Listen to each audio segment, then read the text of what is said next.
पिंपरी चिंचवड महापालिकेमध्ये बदल्यांचा धमाका। महापालिकेमध्ये प्रशासकीय स्तरावरती मोठ्या प्रमाणामध्ये विभागांतर्गत बदल्या। एकूण 272 कर्मचाऱ्यांच्या बदल्यांचे आदेश जारी।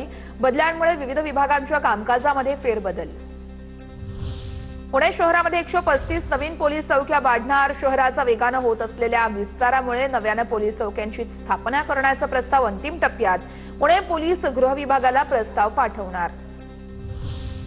एफडीएच्या कारवाईच्या भीतीने पुण्याच्या शिरूरमध्ये मोठ्या प्रमाणामध्ये बिस्किटांचे पुडे आणि इतर खाद्यपदार्थ पाण्यात टाकल्याचा प्रकार। शिरूरमधील कोल्हापुरी बंधाऱ्याच्या नदीमध्ये पुडे फेकून दिल्याची घटना समोर। पुण्याच्या तरंगवाडीमध्ये अनैतिक संबंधांच्या संशयातून 54 वर्षीय छगन भिसेची लोखंडी रॉडने वार करून हत्या।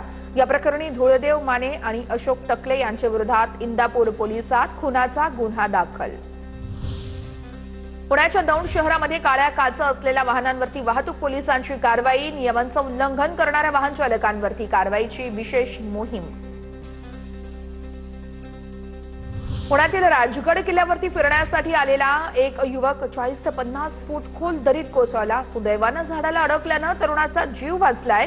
तरुणाच्या मणक्याला मात्र आणि मानेला देखील गंभीर दुखापत झाली आहे। अविनाश बागुल असं जखमी तरुणाचं नाव आहे।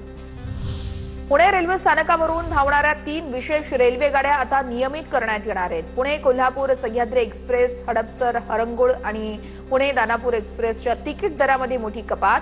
प्रवाशांना जवळपास निम्म्या दरामध्ये प्रवास करता येणार आहे। पुणे जिल्ह्यातील खेड, आंबेगाव आणि जुन्नर तालुक्यातील पाऊस लांबल्यानं मेंढपाळांचा परतीचा प्रवास रखडला।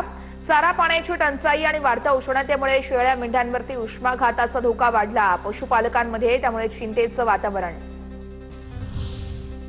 पुण्याच्या धायरीमधील केमिकल कंपनीच्या गोदामातून चोरीला गेलेल्या ऍसिड कॅन प्रकरणाचा नांदेड सिटी पोलिसांकडून उलगडा। 3 तासात उलगडा करत तिघांना अटक। 20,40,000 रुपयांचा मुद्देमाल जप्त।